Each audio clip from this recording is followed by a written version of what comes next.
Hello and welcome back to the Luke Deckard Show. I'm your host, Luke Deckard. Really special show tonight, an impromptu show. I wasn't planning to do one tonight. You have a ghost that Uh, just opened your door. I I have really annoying cats. I love Oh, them, is it a but cat? I lock them out because they're crazy and they're going to ruin everything. So we'll see how we get on. I might have It's to okay. I love cats. round them all up in a Yeah, minute. no, it's all good. Um, so really special show, and with me tonight I have Charlotte Levin, author of If I Let You Go.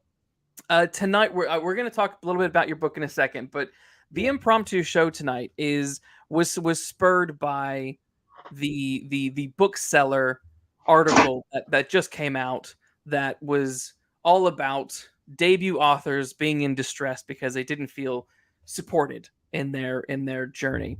And it's a topic I've not really spoken about on my show yet. People who watch my show, you know that I'm a writer, but most of my topics tend to be around talking about what me and another writer have enjoyed about a film or a TV show or music or something like that. So this is a slightly different kind of episode where it's very much focused on writing and publishing. And I'm really glad, Charlotte, you could join me tonight. Oh, my Um, pleasure. why don't you tell us a little bit about yourself and a little bit about your new book? Okay, so I've got two books. If I Can't Have You, and then If I Let You Go, which was released in March. Um, I'm a writer based in Manchester. My second book is also based in Manchester, and I'm published with Pan Macmillan. Yes. Um, I think that's about it. Do you want to give us a little bit of an insight into If I Let You Go? What's the book about? Okay, so it's about a woman called Janet Brown, who is an every woman. She's a cleaner. She's basically suffering an awful loss that she blames herself that happened 11 years ago with her daughter, and she's in basically a subtly coercive relationship with her husband Colin, who also blames her. Mm, And but one day she's involved in a train crash, and that kind of changes everything. And mm. yeah, and things sort of spiral a bit. Spiral. Gotta love that. Gotta love that. Spiral. Wonderful. No, that sounds like a quite exciting read. Um, what sort of inspired If I Let You Go?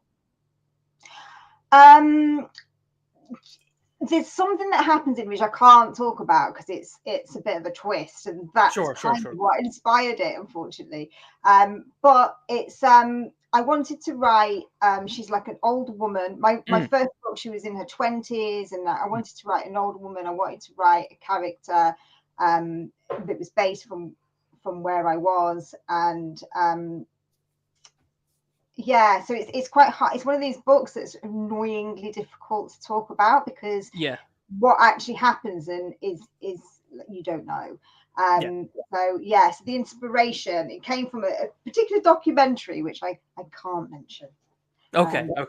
That's where it came from. So to Just know no, more, folks, just go buy the book. yes, but you have to read it to find out. But Yes. it's sort of like it's sort of dark.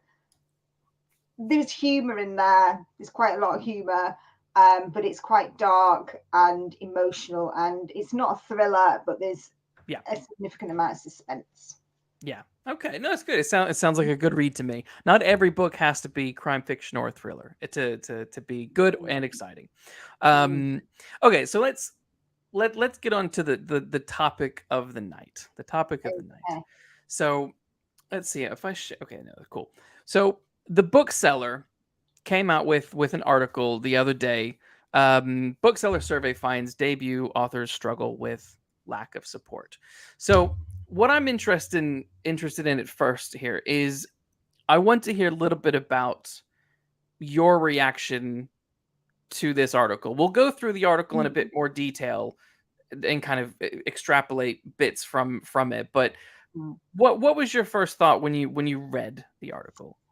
Um, I feel like I need to say from the beginning because Mm, my publishers Mm. have been fantastic. Good. So I need to just get that out there. Yeah. And so I have no personal experience of what's being discussed. I do in anxiety and things like this, but in terms of the actual publishers Yeah. issues, but Yeah. writing community, it's quite tight knit, and I it didn't surprise me. Let's Yeah. put it that way. Yeah. Things that were said, Yeah.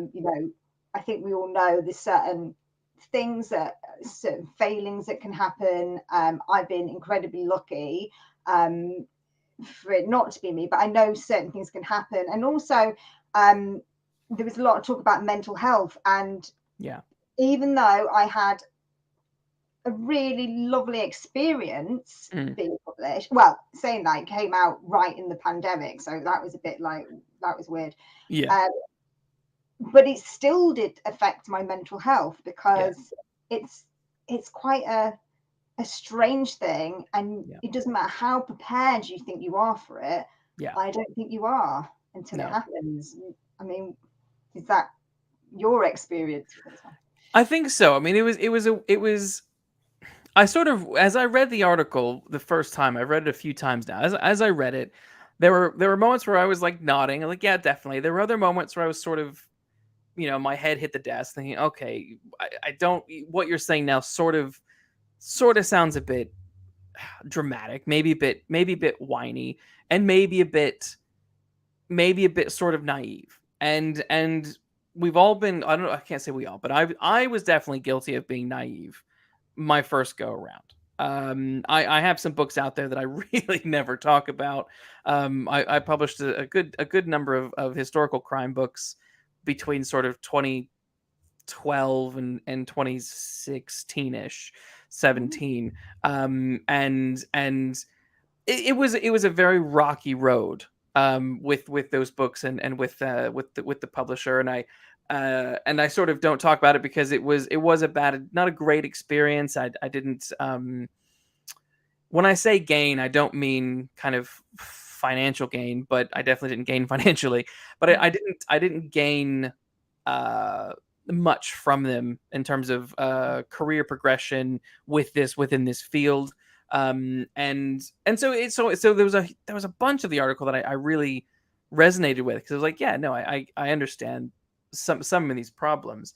But then like I said, there's others that I'm like, well, you know, were we just a bit naive, and what can we do to sort of help new Mm. writers, debuts, whatnot, a understand what that road's going to be like, but also realize that once you're walking down that road, it doesn't get any easier. I mean, the thing is, like, I don't know what your journey was, but when you're sort of looking for an agent, Yeah, you don't kind of see beyond. It's like yeah, it's like you have a goal. It's like you get an agent and yeah, get published, and then that's it. Like you don't see beyond that.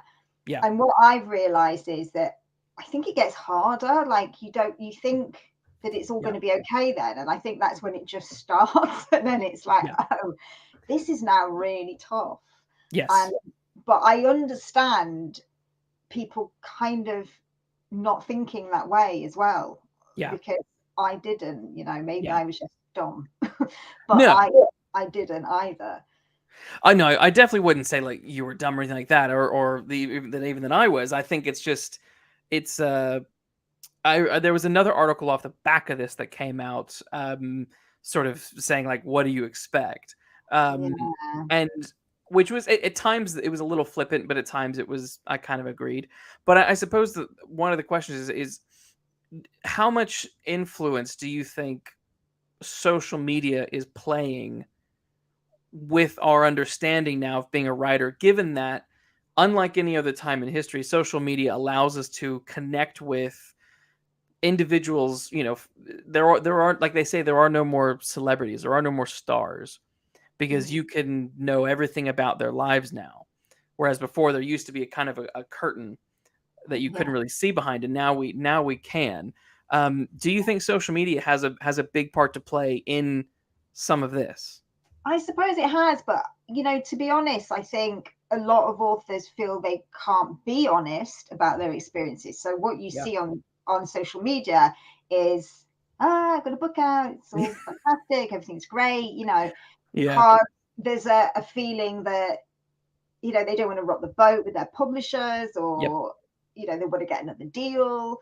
Yeah. They don't want to seem ungrateful.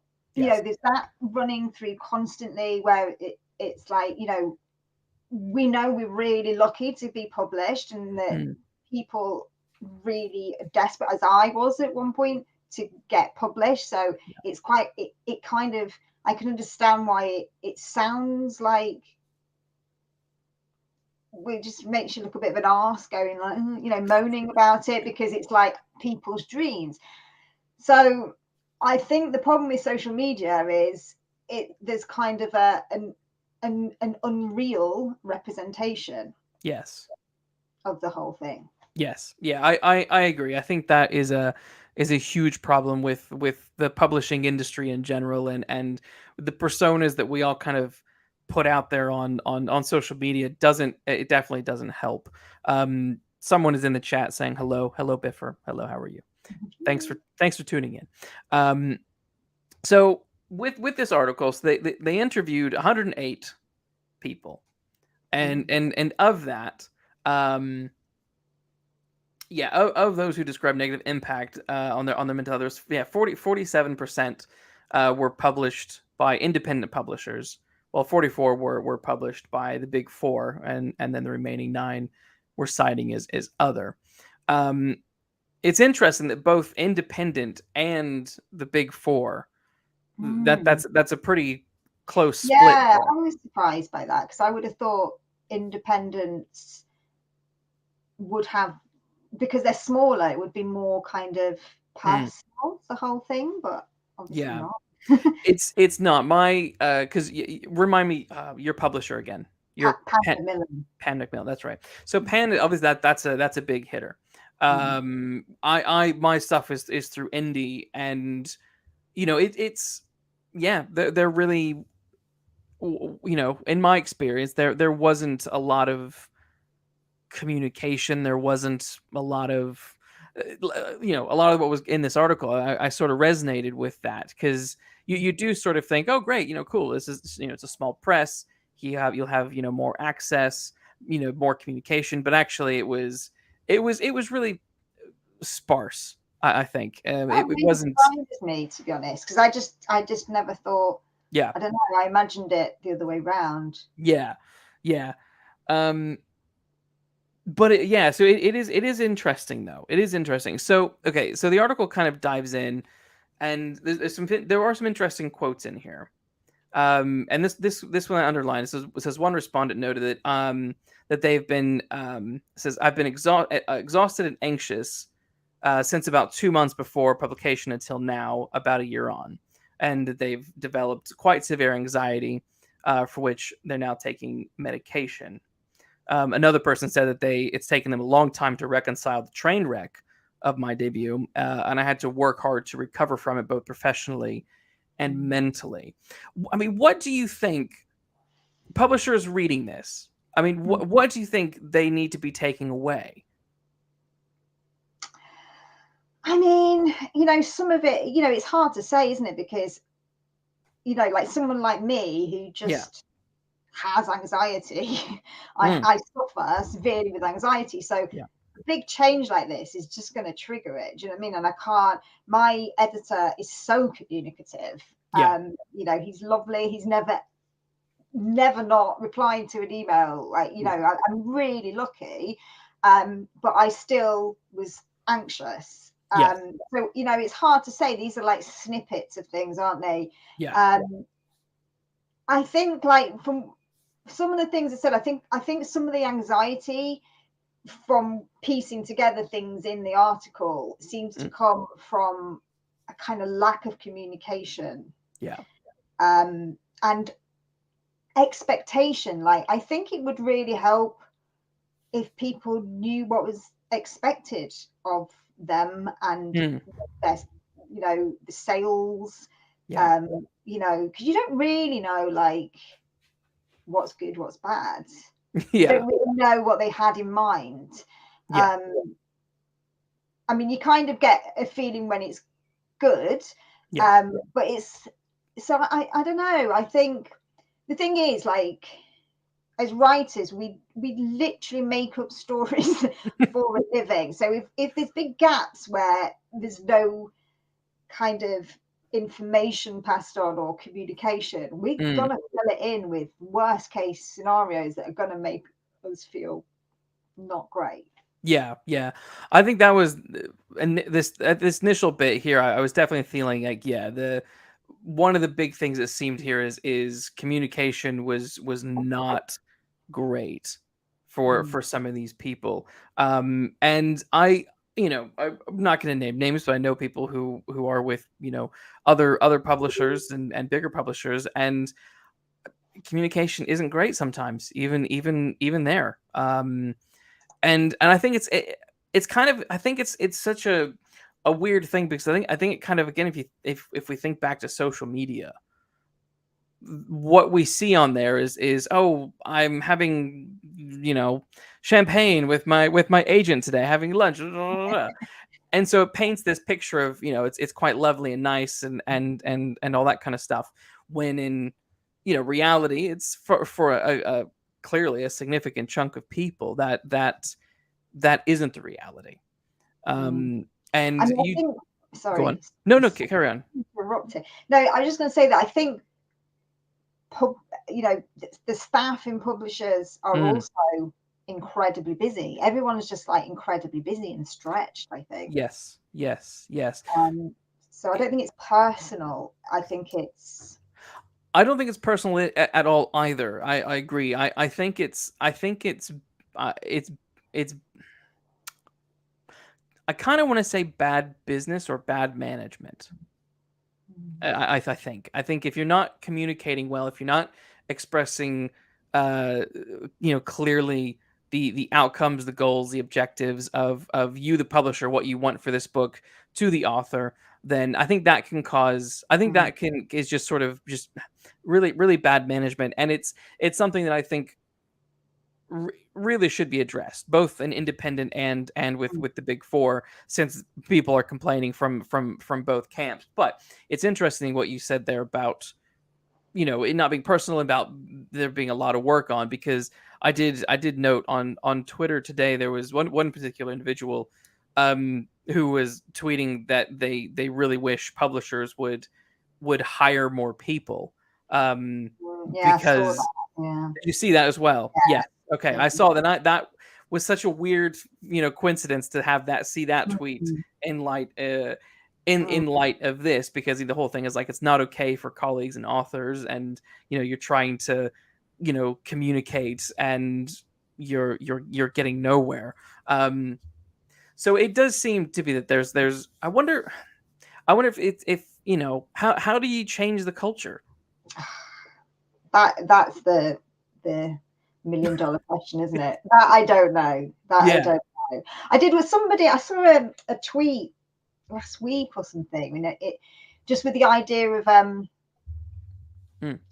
potentially having tiers, so you knew where you stood. I think like because the ultimately there are tiers There in are. I hate that idea, but there you know, are. but Yes. there are, and it's like you don't really know where you are. I mean, there's like Yeah. lead titles and super leads, and but beyond that, like I don't think people really know where they are. But who knows? Like, would it feel worse if you were just like, yeah, Well, you're too yeah, let me ask you this. If someone said you're a C-list author, yeah, would that make you feel good? no, No. I wouldn't. I no. while I understand the logic, Mm. no. But then the alternative is everyone thinks they're potentially an A list author and that their books are going to Yes. do great, Yes. and then you've got the huge disappointment. So it's Yeah. like it's a bit of a no-win, isn't it? And that, Well, I think this is the interesting thing, and this is where I have complained many a times in the past about, one of the big struggles that I had was, I mean, marketing. What's marketing?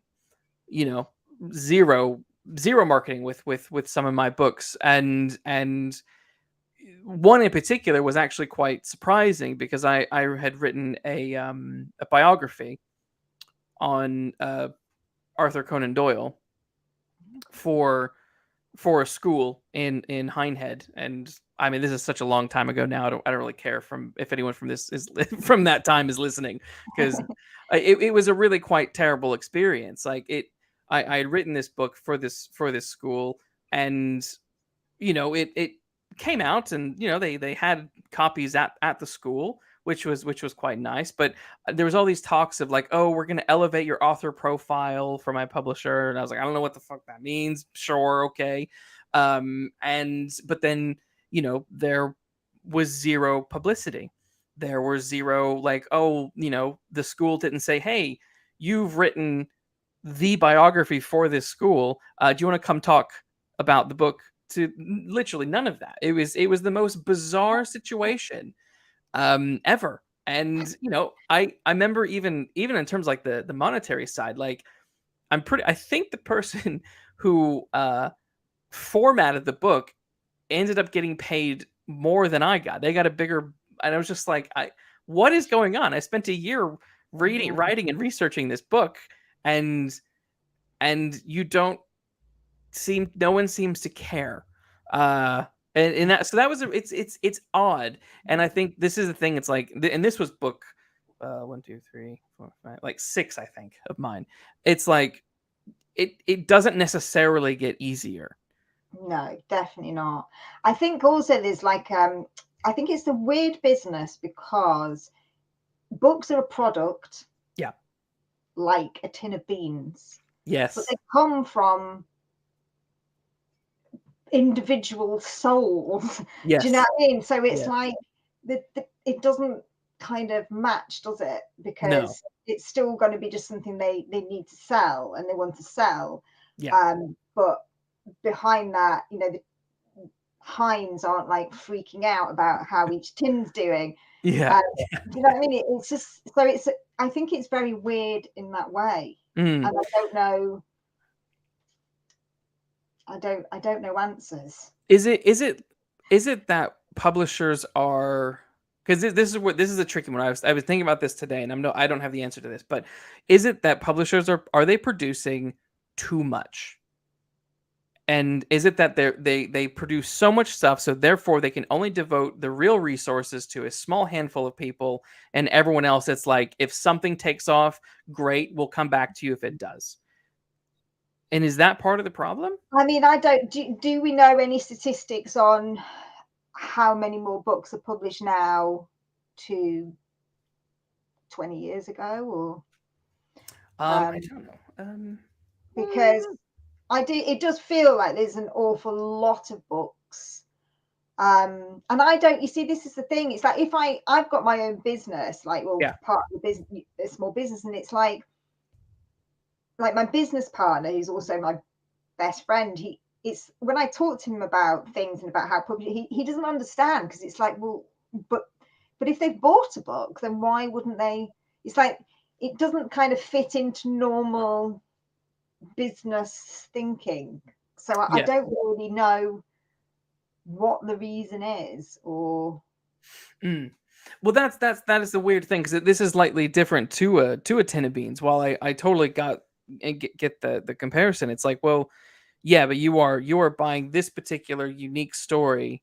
It's not just a ready-made formula of dumping the beans into the tin and sealing it and sending it off to the shop. This is a unique, you as the publisher think this is a unique story. You want it to be out there. You want it to, you want to sell it so that you make money. So the weird thing is, well, why aren't you helping to do that? Because we'll come on to this in a second with the publication day stuff. Like, what do you expect? What do you expect the author to do if they aren't experts in, expert marketers, or good with social media, or what exactly do you want them to do? It's complicated and weird. I mean, yeah, I mean, it baffles. I don't really. there must be a reason why they buy books that they don't do anything with, but I Yeah. just don't know what that reason is. Does No. anyone know what that reason is? Yeah. If anyone Do you know knows, what the reason please tell us. is?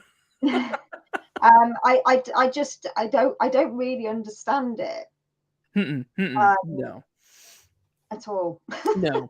On let's chat publication day, because that was a big downer for a lot of people.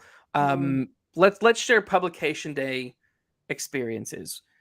okay. Talk me through your first publication day. What was it like? What were you expecting? What did you make? What did you make of it? Okay. Well, I expected and had planned a party, Mhm. and I got a deadly virus that instead took over the world. Oh, that's So that never happened, and all the shops were shut when I looked. Everything, it was like full on yeah. COVID felt. So Right, of that I course. didn't Yeah. expect. Yes. So I don't, I think anyone who published in 2020 has a unique experience as a debut author that Yeah. even among this, like Yeah. people can't really match. Um, but I mean, I'm quite relaxed about things like that. Yeah. There seems to be people like expecting quite a big fanfare. Yeah. I didn't really expect anything, even when I was planning my little party. Yeah. Um, I'd gone into Waterstones. I was sort of planning to book Waterstones, and Yeah. but I didn't expect anything from the publisher. So I don't really know whether people were. It was inferred they were going to get all this stuff. I don't know, because I personally didn't expect anything. I Yeah. don't know about you. Do you think that the individuals who are frustrated because they had the one person who said they had to organize their own launch party and all that kind of stuff, or they the publication day happened and there was absolutely nothing that happened. Do you think it's the people who were disappointed that they were quite, you know not exciting days? Is it their fault or is it the publisher's fault? I mean, it depends on the people, because at that point, I kind of I had I've got a friend in Manchester who's been published, and I kind of Yeah. had asked like what happens, but like Yeah. I suppose if you had no idea, Mm. you might expect things, but I don't know. That's really hard, because that just never entered my head that they were going to do anything. Because In would fact, it I was quite impressed that I did an online launch, and they mm, were great, and they organised it for me, and I didn't even expect that. But yeah. I mean, would you think, because this is, where the ones who were saying, "Oh, I didn't get anything," there is a part of me that was thinking, well, did some onus is on you. Did you not ask? Did you not inquire about yeah, it what's would be going to more to happen? say what kind of happens in this situation. Do I, you can ask without kind of Demanding. demanding in any Yeah. way. Yeah. There are ways of just finding out. Yeah. But I don't know anyone who's. I know. Well, I do know of people. Like you do see things online, and Mm. there are like big, mega launches for books and stuff. But I certainly didn't expect to be one of them. Yeah, yeah. I mean, even with mine, I don't think I did any launches for my first two. Um, I did one for my third, which was that this was a complicated one. I mean, the thing is, again, it's always like grass is greener, guys. Like you can have a launch and you can think it's great, or you cannot have a launch and that is you can think that's bad, but actually, yeah. So this launch story is bizarre to me because I was putting out my third one and the publisher's like, "Oh, well, let's do an event at a particular location in London." I was like, "Okay, yeah, sounds good to me." Got that secured, and then he was like, "Oh, we should, to kind of like get people, interested in coming. We'll bring someone who can do like a little bit of entertainment, right? A deductionist kind of guy, right?" who is he is a friend of mine, and we've never talked about this because I don't know if he's made this. I don't think he knows this story. I should tell him sometime. But so I was under the impression that, oh, okay, we're doing this big kind of hoopla, and it'll be fun. It's all to kind of promote the book, and this guy's going to come and do his stuff, and I'll chat about my book. At no point, and the publisher was going to come, and he was going to kind of MC the thing. I was at no point was I actually interviewed at what I thought was my own launch. Okay. It was very bizarre. There was kind of a nod. Oh yeah, that's Luke. He's written this book. It's over there. Now we're going to bring up this guy who's going to do the entertainment. And I was like, okay, so we're not. Party. Well, several years later, I saw this guy. He's a totally nice guy. He had nothing to do with this, but I saw a few years later he posted a picture up from that night, and he was like at my event, as in at his event. And that made me realize, okay, so the publisher told him it was his event. The publisher told me it was my event. But why would they want it to be his event when they're not publishing his book? I think he might have done. I think he might have also had a deductionist book that they were selling, but it was literally billed as my book launch.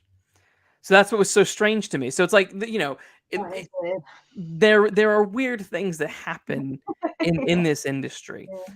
So when it comes, okay, back to publication day and disappointment. So there's this bit here where someone says you have expectations of what publication day will be like, but in reality, nothing happens. Your book isn't necessarily in the shops. You kind of amazing. You have this big day planned in your head. So I do sort of think there is something to that, where you put in a lot of work, a lot of efforts, and even on publication day, you can't go into a shop and see your book. I mean, do you think that's a fair disappointment? I think I think I always say I'm not married and I've never been married, but I always imagine it like getting married, where you've spent a whole year planning this thing, and then it's over and you're just married. Yeah. And that's it. I mean, maybe for some people it's like that. Maybe, I don't know.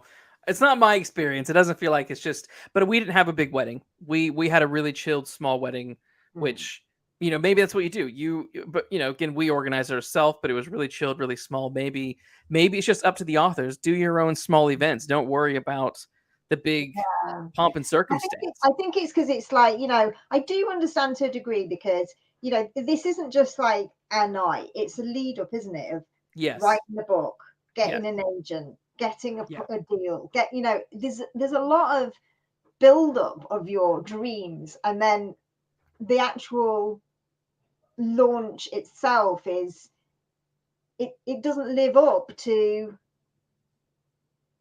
the thing that you've been trying to achieve for so many years. Yes. In a lot of cases. So I kind of do understand there is a flatness, I think. Yeah. This bit was interesting to me, where this children's fiction author, they were mentioning how they went to I think the publisher had, it's just a little time of the promotion. Yeah, there was a school visit that was unpaid. I think that's bullshit. I think you should be paid if you're going to go on a school visit. The school should pay, your work. It's there is a lot of problems in that front, in that they expect a lot of free work from you. And I think if you're being asked to go and speak and travel somewhere, you need to be paid. You need to be paid for that.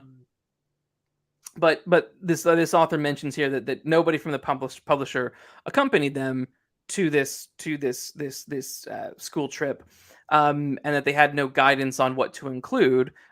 Just had to make it up myself. Now, I kind of had a problem with that last bit, because there was a bit of me that was sort of like, well, again, like the party, like the launch day, surely it was your responsibility to chat with the school, ask them what they want, chat with the publishers, gets, you like, at some point you kind of have to be proactive because it is your book, it is your career, and I feel like I'm not being unreasonable on that, but I don't know, what's your take on that Well, one? I suppose um, if they weren't sure, they Mm, can always ask. yeah, and why There not? is that option. Maybe I'm just a massive pain in the ass to my publishing agent because I just ask things if I don't know. Yeah. Uh, but maybe you're not supposed to. Um, but that's what I would have done if I was like Yes. thinking, oh God, I'm doing this. Like, what do you do? I'd say, sorry, but is there any guidelines about what kind of happens at these things? Yeah, yeah. I mean, to me, that makes the most sense. That you're like, hey, I need to know what do you want me to talk about.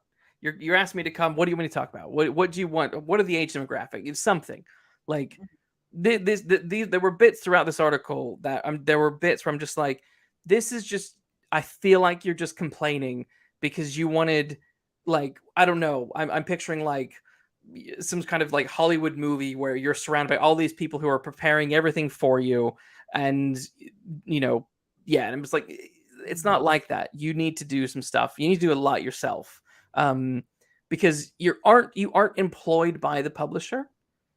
It's Yeah, it, that's true. Actually, yeah, your they business. bought the book, not you. Yeah. Well, exactly. It's a very different relationship to, people who are, contracted to work for a company, or a formal employee of a company. It's not the same. And I think to expect certain things, that you would maybe associate with, a contracted job, um, gets a little murky. Gets a little murky. Gets a little murky. Um, because actually, following on from the next author, mentioned that they wish that there were, like, classes and training on public speaking and addressing audiences, and I'm I mean, like, go well, on. I do think there is something in that, Yeah. you, you write books, you're not a performer, Mm, and true. I do think that you know if you're not comfortable doing that, that there could be some kind of guideline or Mm. kind of Guideline is different than providing training, though. mm, So that, because when I think about it from a business perspective, that means the publishers would then have to incur more cost training their authors how to, speak in public and, address audiences. but there could Um, be a video that they make and just send out to, they could make could do. one video and then email it to every author in a Yeah. pack. Do you think that would work? I don't know. I mean, I've not done any in-person Yeah. events, so I don't know. But what I suppose it might not be fair Mm, to ask them to provide any training, yeah. but also I wonder, is it fair to expect people to have to do it because they actually Mm, wrote a book yeah. and that's what they bought? So if Yeah. people feel really uncomfortable, I mean, I put in that tweet. I suffer with agoraphobia. My Yeah. um, publishers have been really lovely to me because I can't go anywhere at the minute. So Yeah. I've not done anything, and they've been really Yeah. supportive and accommodating to that.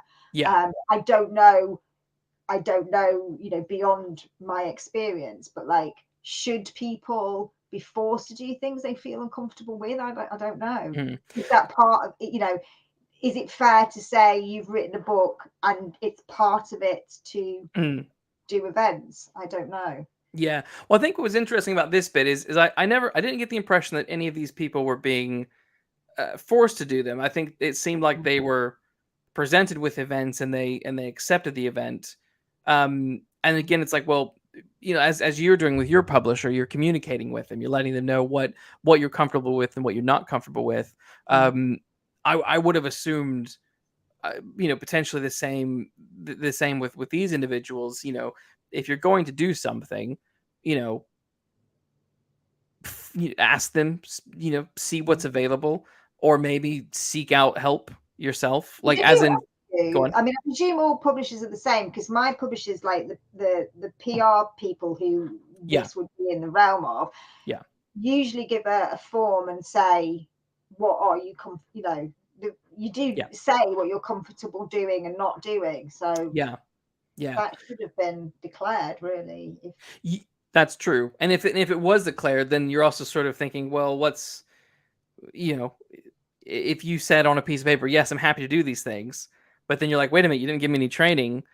But was that in your contract? The contract is to do the book, not to equip you with. So this to me is one of the most complicated parts of the article, where I think if the publisher is big enough to have a PR arm, maybe they could do something with you. But especially if it's a smaller publisher who they don't Yeah. have the time and the resources for that, some of that is in the way that you're writing a book for the first time and you're learning those skills for the first time. This is probably just one of those other skills that you might need to proactively go out and try and develop. Hmm. You know, So, it's complicated. I mean, I've done like live radio, and I find it really nerve wracking doing that. And Live radio, yeah, I don't know why, like more so than like live here for some yeah, reason. I think it's just the voice.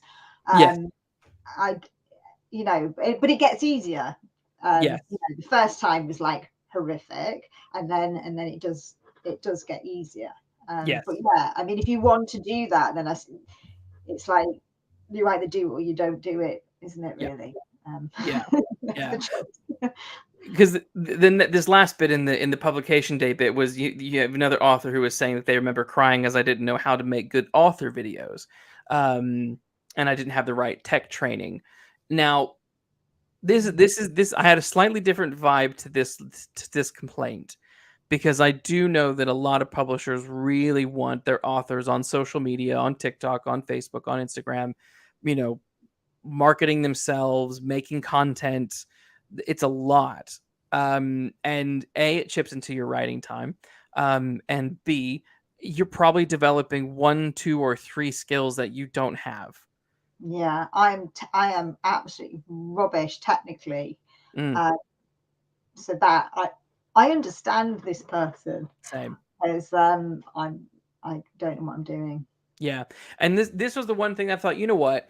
I do think if the publishers are sort of requiring you to do that, then maybe that would be something. Maybe not necessarily the public speaking stuff, but if they're pushing you for this stuff Mm. more so than in-person events, then maybe this would be the thing that you need to devote some time and attention to, no matter what size of a press you are. Maybe, Yeah, that's fair. That's maybe. definitely fair. Yeah. What was, because with your books, I mean, have you ever with Pam McMillan, are they were they wanting you to produce like stupid lip syncing TikToks with your book No, dancing in the background? no, actually, they basically they've said to me that that I'm that me being on Twitter actually does seem to sell books, which isn't. It's So I good. don't think Twitter's very good for selling books. Twitter's like good for publishing network, sort of Yes. publishing lives on Twitter, but Yes. I don't think it's great for selling books. I think Bookstagram and TikTok about selling books, but my publisher said that I actually do sell books on Twitter, Okay. and that they kind of like my Twitter-ness. Oh, good. But I think I enjoy Twitter like Hmm. just anyway. So I actually don't post that much about my book.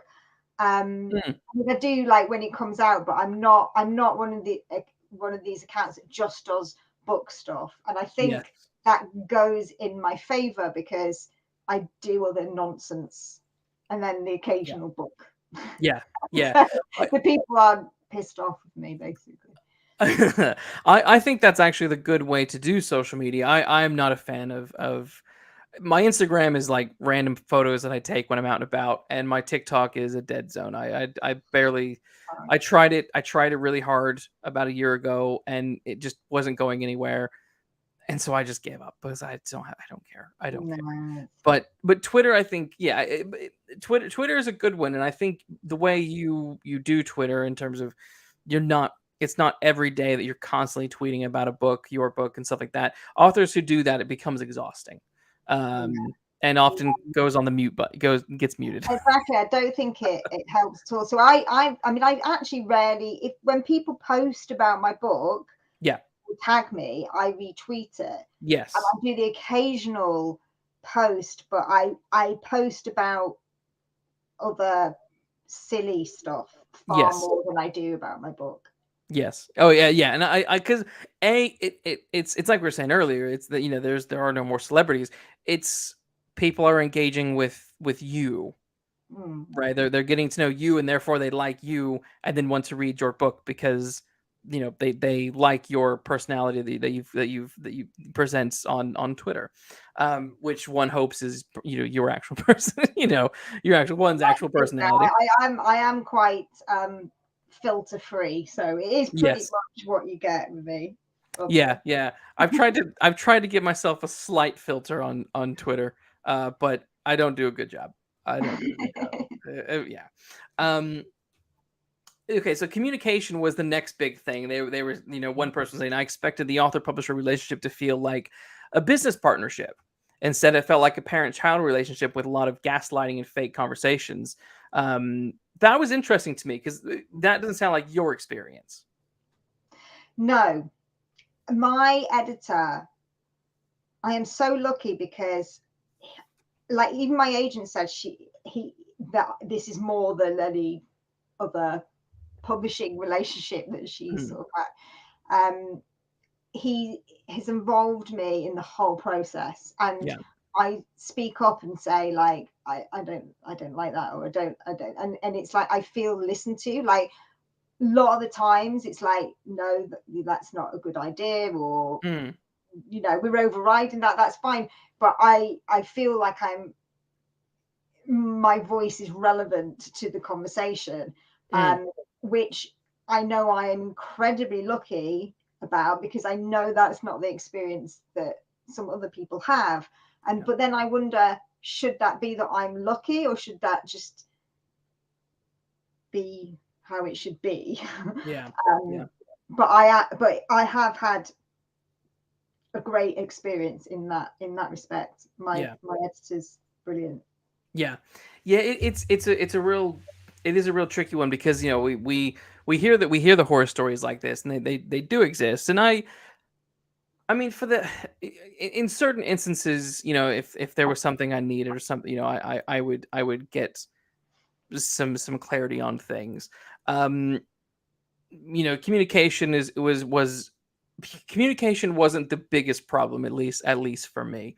um I think for me, and wasn't really tapped on this particular article, but was something I think is still a problem overall, is that in terms of expectations, Hmm. um there are certain things you do sort of expect, and one of those would be things like, a good editorial process, some form of marketing, not necessarily a big launch day event, but at least those two things. And from my experience, both of those things were nil. And well, actually, the third thing would be like to see your book in a shop. I think those are the three things editorial, book in a shop, and whatever the other one I said. My mind just lost the other one that I was saying there. Um, and when you don't get those things, I think that can be quite disheartening for Hmm. sure. Yeah. Um, and then you sort of then I sort of begin to sympathize with some of the people in here who are really frustrated because some of their events were limp, or their communication was terrible, because you know not every publisher has the same, it's not the same problems everywhere, but there's one or two of these problems kind of dotted throughout for certain people. Um, what was your reaction to Twitter's reaction to this article? Well, I was a little bit disappointed at Mm. some of the responses, and I was a little bit disappointed in the article that you mentioned earlier that you agreed with. Parts of because it. Parts of it. Parts of part it. of it. Because ultimately everyone in publishing knows there are issues. Yeah. You know, even if like you've not experienced them yourself, like you know they exist. Yes. So I just thought, yeah, you know, there are things like that we've discussed here that are like, well, you should have just asked, or but also weaved in it, there are actual issues that do exist, and Mm. I was a bit disappointed that authors that must know this and do know this kind of didn't went the other way with it, like Mm. almost like, well, I suffered and therefore you all must suffer, and Yeah. I'm fine, so just suck it up. Yeah. Yeah. And also, you know, if people are mentioning, I mean, I feel quite defensive because I have severe anxiety, like I've said. So Yeah. if people are Yes. kind of telling people who are saying that they've developed bad anxiety, and they say like, well, kind of what do you expect, don't understand mental Yeah. health issues or anxiety, because it's not, Yes. you don't opt in for it, it's just, you know what I No. mean, it's like, No. yeah, that's how it affected them, Yes. so it might not have affected you, Yeah. but that's how it's affected them, and I I don't think there should be questioning or yeah. mocking about that. Yeah, I agree. I agree with that completely because I mean, even with some of my experience, I mean, you know, there were some mild highs, Yeah. molehill highs, but some really low points in some of my publishing career so far, and you know, there are times where you do feel like you are, you know, maybe not feel, you actually are depressed by the sort of not that you're not depressed because you're not a superstar, but you're depressed because you've put so much work into something and it feels like no one gives a fuck, you know? Exactly. And I think what's annoyed me with that article and other reactions is that it's as if like they're saying, well, what do you expect? You're not going to be Stephen King on the, and I don't think that's what anyone was actually saying. No, I don't think so either. I don't think so You either. know, there is a difference between feeling completely demoralized by a situation Yeah. to just being miffed that you're not a millionaire. Yeah, yes, Yeah, yeah. I don't think that's what they were saying from it. No. Um, you know, and it can't, I mean, even like, for example, as I say, I had a good thing, but my first ever review, for example, Mm, on NetGalley. So I was really like frightened about going on NetGalley. So you write a book and then yeah. like only my I had a mentor slash friend and my uncle and my agent and my publisher. They're the only people that have seen my book. And you, as you say, you pour like your heart. And so it took me years to write this book. And then so it goes on NetGalley and I'm checking constantly, like for Yeah. my first review, because I've no idea. Yeah. 3 weeks go by and I still haven't got a review. I'm like, oh my God, I'm never going to Yep. get a review. And then I go to bed one night and I thought, I'll just check my review. And my first review comes up and it's a scathing Oh no. 2-star review Oh that no. just says, this is a train wreck. Oh. And then it went on, but that's like what I remember. And you're not prepared for that. No, Like you aren't. that's just like, No. I Yeah. just wanted to write a book, and you know, that that does something to you. It That does. was a very bad night. I was Yeah. like thinking, oh my God, I was like planning, faking my own death because obviously in my head, everyone was going to think that Yeah. because it's the Yeah. only review I had. Yeah. Yeah. Um, so to just think that you're not, it's ridiculous to be affected by things, I Yes. think it just really lacks empathy. Yeah. Because I absolutely agree 100% because I remember those first bad reviews and the things that people say. It's like, you don't even know me and you're making these assumptions and holy geez, like, yeah, it's a bit mental, trying to deal with that. And I definitely think some sort of guidance, I think could definitely be helpful with that. And because there is the thing is, in addition to that, is yes, you do have to kind of, with this particular industry, I guess, and in others, um, you do have to kind of develop a tough skin. Um, so because that stuff is really traumatizing.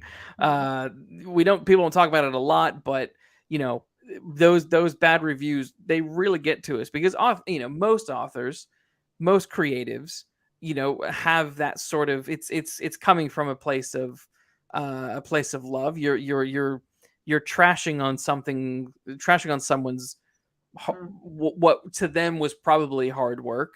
There might be other things that you could look at and say, well, this wasn't hard work, and we know this wasn't hard work. But in general, there's authors out there reporting their heart and their soul into something. And I'm not saying that I'm against bad reviews. I think if something isn't good, then I'm fine with the criticism. You need to learn to take the criticism, but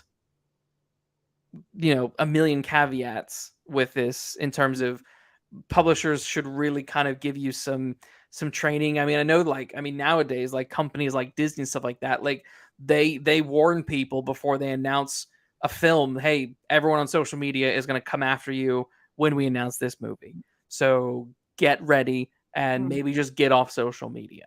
um Yeah. Something to kind of help people prepare. I mean, I'm like one of the few of my author friends that I read every single review that has ever been written now. Oh, And now I don't care. Like, I laugh when I get 1-star reviews that's now. good.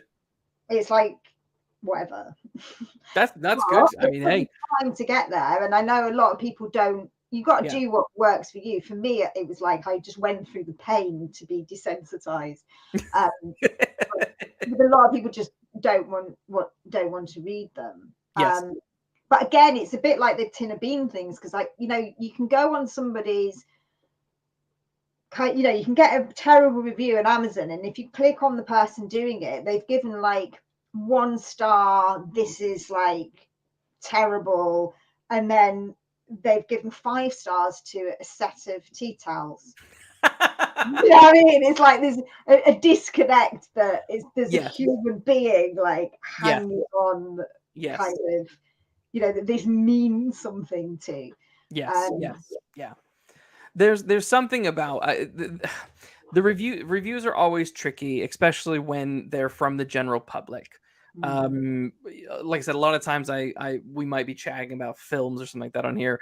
For example, Rotten Tomatoes is one of the most weird. Such a bizarre amalgamation of critic reviews and audience reviews, and the disparity between the two sometimes is shocking. An audience score might be 90% while the critic score is like 20%, and you're like, what? you know the general public on a whole probably aren't, you know the intelligence level becomes lower the wider the population, right? mm, So then you would hope that the narrower critic audience, the critics would be the more attuned to things. So it is also tricky because we are just getting reviews by random mm. individuals who, it might be their opinion on the book, but Doesn't mean they're right. it doesn't mean they're right. So I think I know it's we got to helpful. wrap. wrap up here in a few minutes. Oh, right. Sorry. No, no, it's fine. Unless you have a few more minutes, then because I don't want to keep you longer than you No, need. I'm okay. I'm okay for a bit. Okay. Um, carry on. Carry on. No, I was just going to say it helps to read 1-star reviews of amazing books. That's what I do. Yeah, that is true. That can be quite fun. So this last bit here, which is sort of what we've been talking about, is this individual said that they were re-traumatized while they were writing their memoir, and suggested that mental health support should be covered by publishers. They said, "I think I spent the majority of my book advance on therapy to deal with the treatment I endured. Being given clear communication or a dedicated member of staff to speak to would also have been helpful." I mean, what's your take on that? Because this is where it becomes complicated for me, because I don't disagree, but I'm also thinking, but you're not an employee, and that's time and money and resources that a publisher would need to dedicate to someone whose book might not be making them money. I'm a bit confused with this one as to what they're saying the trauma came from. Was it because of the writing of the memoir, or because of the Yeah, lack of communication? not I'm not. sure. Yeah, because that's sort of two very different things. Because if it's the writing of the memoir, then I suppose you kind of need to know whether you're in a place that you can write that memoir. Then Yeah. just means it's Yes. too painful to do that. Yes. That's not really on the publishers. But if it's Yeah. the other thing, so I don't really know with that one. Yeah. That's a weird one. This one was weird to me, because, like, okay, you spent the majority of your advance on therapy. Well, that's fine. That's your money to do with what you want. But it sounded like you might have needed therapy anyway, and you're just mad you didn't get therapy for free through the publisher. This one is one that I knew people were probably dogging on this one more than any of the other comments in here. I think people saw this one and were like, "Oh my gosh, I'm not here to, we're not here to, like, therapize these traumatized authors. Just grow up and get a tougher skin." I think that was where a lot of those comments were might be anchored on this particular one, because it is the most bizarre. Yeah, I mean, I it's hard because I don't understand it. I think Yeah. if it is the memoir, then I think maybe it's not. There are things that I find difficult writing about, Yes. and I think it's knowing your emotional capabilities to a Yes. degree as an author. Yes. But then she does say about the how she was treated, so I don't know whether that is because she didn't get therapy or whether there were other things. Yeah. I mean, I presume some of these have been kind of potentially taken out of larger chunks of stuff. I don't know. So it's hard Yeah. to say. I mean, I obviously sympathize with anyone who has needed a load of therapies. I Of course. do have. Of course. Yeah. So, Yeah. You don't want to, and I think this is probably where, I think I think this was a complicated one. I think people saw this, got a little frustrated, but I think, like we were saying earlier, I think to sort of undercut all of the bad experiences, and sort of, all the debuts who were saying it was a tough time. I didn't have a great didn't have a great experience. I sort of expected better communication, and even from ours, I expected maybe better editorial, a little bit of marketing. I don't think expecting some of those things are unrealistic. I think they should be the standard, that no matter what tier you're in as an author, you should be getting those things. And if you're not getting those things, if you're an independent publisher and you can't provide that, you probably have no business being an independent publisher. Because the other problem with expecting the author to be a great marketeer, to fork out hundreds or thousands of pounds on, you know what top of the line editors and things like that, a lot of people can't afford that, no, and especially therefore all with you're this doing is say again. especially on the money they pay. Well, especially on the money they pay, and you're basically limiting who can actually be a Mm, published author, because again, and then it becomes a continuous elitist club, and mm. we hear all these stories about championing working class writers, but fuck right, okay, no, you don't, you know. I mean, I feel like my biggest mistake before getting published Mm, was not making more money before and not getting married because as a single working class person, I yeah, realized this is very difficult. Like I yes, don't know how it will continue yeah, because yeah. of you know. It is So it's very complicated, and it's one of those things where I was talking about it with my wife, and we were saying, if the publishers were only taking, we get 10% or so of the well, roughly I or like less. in my books are in uh lucky again Yeah. in supermarkets, Yep. but I get 4.5%. Yes. Okay. Yes. So somewhere in that range, we get a very pathetic amount from the sales. The publisher gets the rest, and I know a lot of that. Some of that is going to go on the costs, right? And I'm not sure what that whole breakdown would be for a particular publisher. It'll vary between publisher to publisher and what kind of paper and stuff like that they use. But if they're not going to provide certain services, i.e., good editorial, or real marketing, or get your book in a store, um, then maybe it's time to think, well, publishers, you don't really deserve that big of a chunk. I actually probably deserve a bigger chunk of that pie because I am doing more work. I am marketing this through TikTok. I am marketing this through Facebook. I am marketing da, da, da, da, da, da. And you aren't even tweeting about my book on the day of publication. you know and because that's another really bizarre thing, kind of back to my experience, is I very rarely have I actually seen, uh, with my old publishers, like, they never tweet my stuff. They'll tweet other people's stuff that was before and after my books, but they seem to never tweet mine, and I don't know why. And one of mine was a bestseller on Audible, so I don't know. It's I bizarre. mean, I think the one thing that you can say concretely about publishing is that it's so random and there's so much to not understand. It is, yeah. I think It's that's like the most consistent. Yeah. Yeah, it's bonkers. It's bonkers.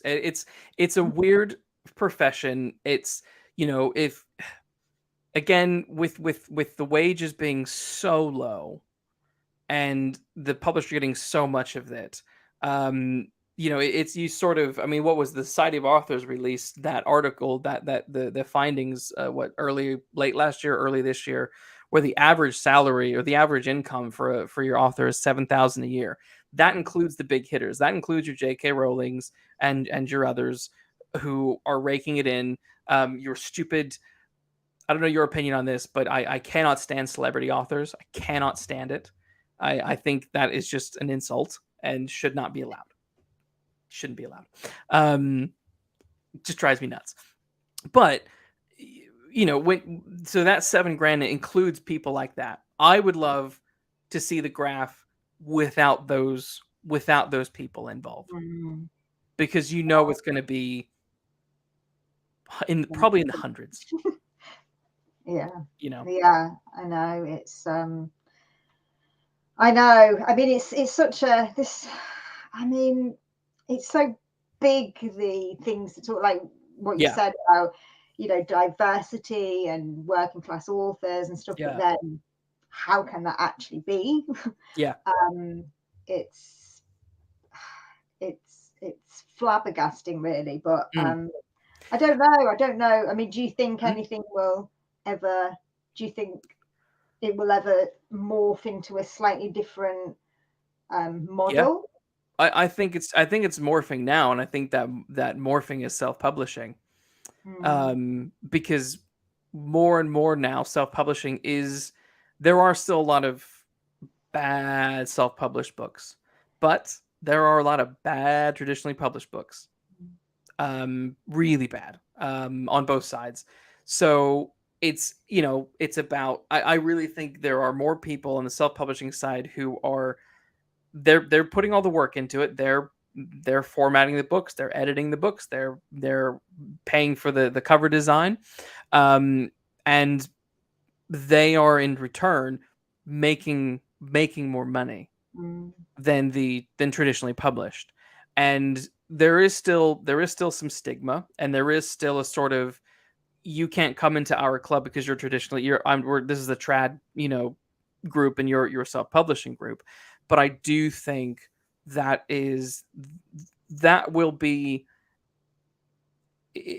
that will be a way forward, and eventually the indies, the big guys, will need to rethink their strategy. They don't need to think about it quite yet, but I think as it becomes more and more acceptable, and more people are turning their self-published books, really, maybe more so than traditionally published authors, they are really seeing it as a business, and they mm, are learning the business of publishing and basically becoming your own independent publisher. mm. And the ones who are doing it well are doing it very well.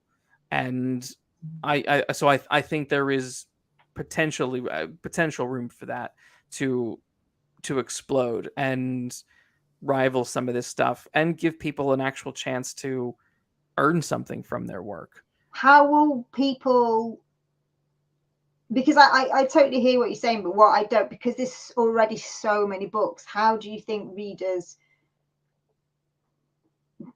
how would how would that difference be known? Because like for me Mm, as a reader, like I'll be honest, like I don't think I've read anything that's self-published, mm. because I just, in my head it's like that's been through a process kind of thing. It's like, how do you know what you, how do you think that wall will be broken down with self-publishing?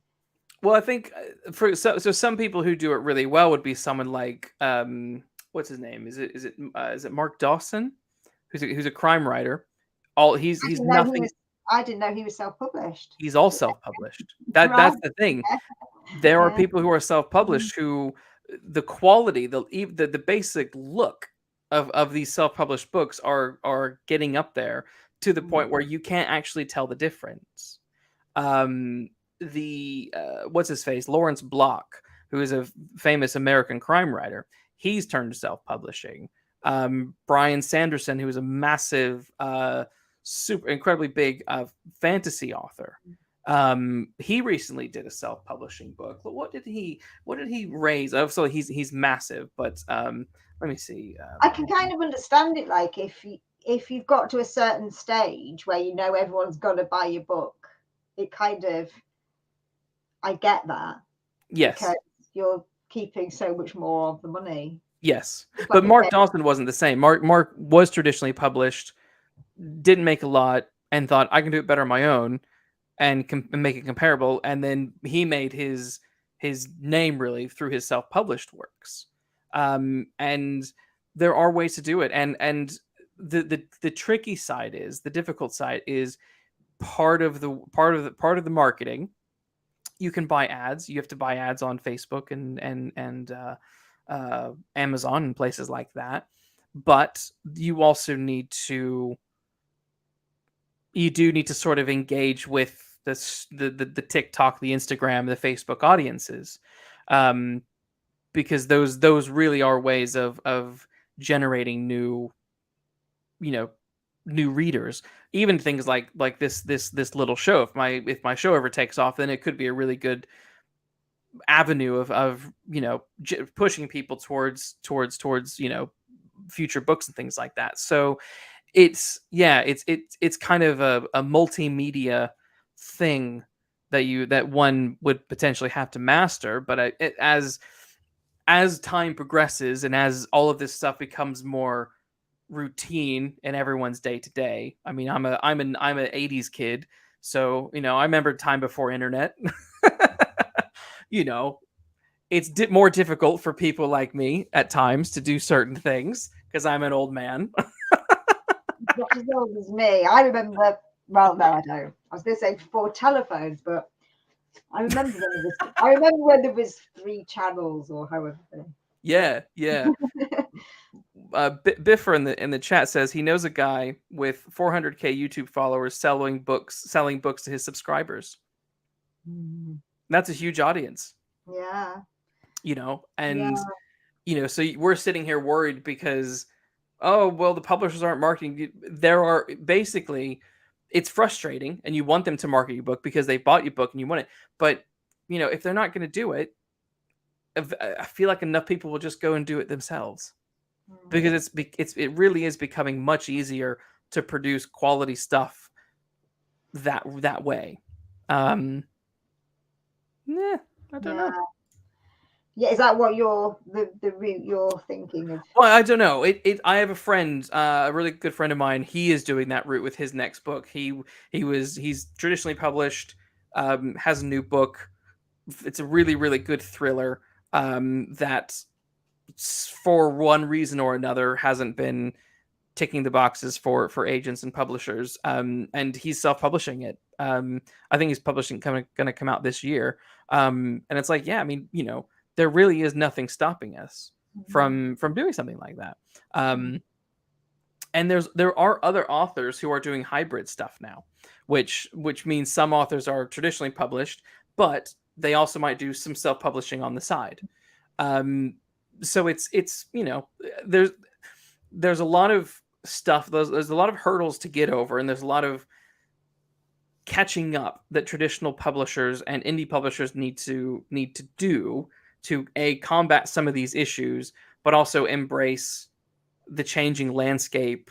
And sort of, there is a sort of bag over the head, nothing's changing, everything's staying the same mentality at times, not always, but at times, and it will be interesting to see how things change, because in some instances people spend a year or two chasing an agent when you could spend a year or two putting your business together and self-publishing your stuff and save yourself all that heartache. Yeah, you do a good argument for it. Yeah, and the thing is with it is, this isn't my argument. Just to be clear for anyone listening, I'm not saying that go this route instead of traditional. I love traditional publishing. I don't want either to dominate. I think there is a way forward where both of these can live in harmony. you know, because both. Yeah, I think you can find a way to do both. And why not? But it does take. I'm not really very business inclined. I don't really have a business mind. So for some people that would take a long time. It might be harder to wrap your mind around things. Me and numbers, I'm not good with numbers, but my wife is.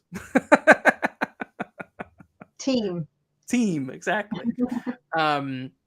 Yeah, I think the last little bit here in this stuff was just sort of kind of just was going on about other things that I don't think were that super relevant. Agents and sort of the drop off in communication after your debut. But it sounds like your experience, your publishers are kind of in contact with you.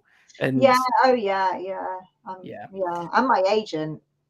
Reading this, I'm thinking, oh my god, my poor agent, because I'm just constantly driving him mad. So yeah. Hey, how's it going? I'm very lucky. Yes. I think the last thing that was really of interest to me was the staff turnover bit, where people were, they begin the process with one group of people, then suddenly that whole group is gone. And I can see where that is.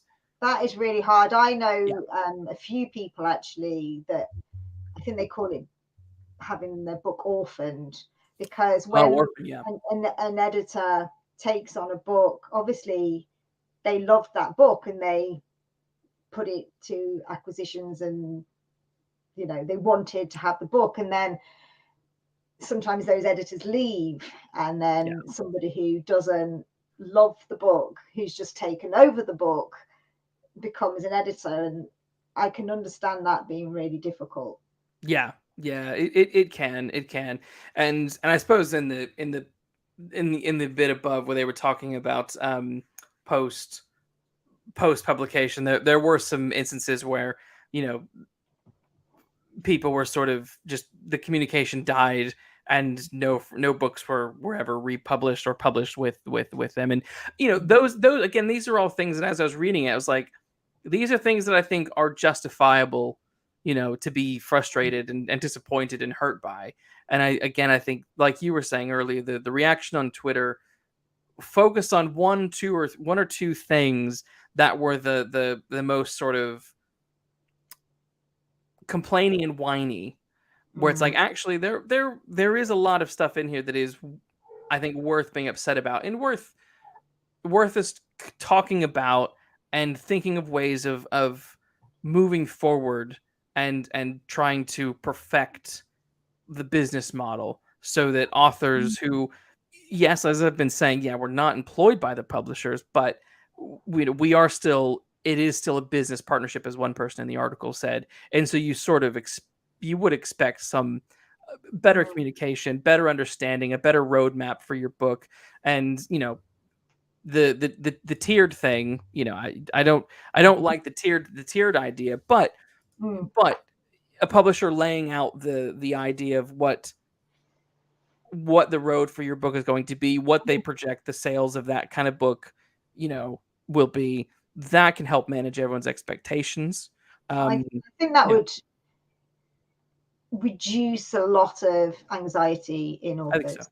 Just knowing, I think, I mean, for me as a person, like I can deal with anything if I know. Like Yes, not knowing for me is like, yes, um, I mean, again, my editor is really good about reporting back sales and things like that, but I know that it doesn't happen yeah, in some cases, and I yeah. think that would make all the difference. And actually, that's not a big thing, is it? No. I mean, I I don't know. I mean, I wonder maybe would they I don't know, like if I just imagine like if they had definite sales, like Mm, to say, okay, we expect this book to sell 2,000 copies, say, yeah, but then it sold 2,000 copies, but then they didn't want to keep an author. Would that complicate matters when they'd go, but we sold what you requested, and then they've I'm just wondering whether it's sort of kept vague for reasons. I mean, that is a problem in general with the entertainment industry. We're going to be super vague so that when we dump you, you have no leg to stand on. Uh, That's it. So the more concrete things are, the more pushback yeah. from things there can I mean, be. I suppose I think it's doable. I do think it's possible. I think you can have projections, and if you break even, if you at least break even, then you have to decide, you know, is it worth doing a second book if we only broke even? Mm. So you could have your, I suppose the projections would need to be, this is the amount we would need to make in order to consider a second book. Yeah, Uh, and then you would know yeah. And kind of how it's going and not be yeah, blindsided if you yes. dropped, I guess. Yes. And I suppose that would also need to incorporate what the publisher is willing to do in terms of their marketing campaign. So they will do X, Y, and Z in order to achieve this, right? So you know what they're going to do, you know what you need to do, and then you have, a year, whatever, to hit those sales or something. I don't know. I'm not a business guy. I'm No, just, I mean I don't know what it's like in the indie, but you do get like a yeah, marketing plan. yeah. Like I got a marketing You don't plan. get that not in the indie world, not really. But also I do know people within the big hitters who they don't either. they barely know their sales figures. So this is where it becomes a really messy thing. 'Cause it's like there's, both the indie and the big five have a lot of people in their stable who are like, what is going on? Yeah. I think that is the biggest takeaway, really. I think if Yeah. people knew the Yeah. situation, knew what the expectations were, knew how much the book was going to be pushed, and whether beforehand it was expected to be a big book or not, Yes. I think a lot of anguish could be Yeah. curbed. I think so. I absolutely, because it's like you said, it's the not knowing that's the problem. And then when you don't know, and then when you turn up to the birthday party and no one's there to see you, you're like, oh, this makes me feel awful. So and again, I think with that again, it's set your set your agenda. Say, look, we're not going to do a book launch for you. We will give you books if you put one on. You go organize it. We'll give you the books, or whatever, and leave it at that. Um, that So could work. communication is the Yes, name yes, of the game. I think so. Well, I think we've fixed the entire industry. Do you think we'll get employed now as MD of all of the big five? We should do. We should do. HarperCollins, Pan Macmillan, all you guys, Canongate, whatever, Orion. We'll just run them all. Give us a call. Give us a call. We'll sort you out. We'll sort you out. But Charlotte, thanks for hanging out No, thank and you for chatting having with me. me tonight. This was fun. Thank you. Yeah, it was fun. It was fun. Where can people find you on the interwebs? So on the screen, Tiny Charlotte 72 is my Twitter Yep. handle. So I'm on there, and on Instagram I'm the same, but with 29. But I'm very boring on Instagram, like Same. even more boring on Instagram. And I'm on TikTok, but I can't even remember. There's a couple of videos of my cats. That's it on TikTok. Yes. Like I said, TikTok is a dead zone. I don't know what to. I just can't be No, bothered. I just can't be bothered to invest in TikTok. I really no, I'm can't. too old for that. Yes. And for anyone listening now or later, you can purchase. There's a link to purchase Charlotte's books in the description of the video. So go purchase. If I let you go, my mind has just slipped the name of your first book. It's If I Can't Have You. They're If I Can't Have You. purposely confusing. I keep going, If I Can't Let You Go. I molded them together. Love it. So yeah, go buy Charlotte's books. Like and subscribe to my channel, and I will be back. I have another episode tomorrow night. I'm chatting with Jonathan Whitelaw about Star Wars, which will be fun. Oh, I'm disappointed I wasn't invited for that one. I'm really not. I was gonna say you can come on, but if you're not a Star Wars fan, then well, I'm not. Jonathan is, but we've been watching The Mandalorian, the show on Disney Plus about the Boba Fett kind of character, and this is where earlier when I was like, I'm fine with bad reviews because sometimes they're required. They are required in this instance. Right. It's been a terrible show. It's been. Oh wow. Okay. Well, I'm glad I have no intention of watching it. You're saved. You're saved. Anyway, everyone, thanks for watching and listening and all that stuff. And we'll see you next time. So adios.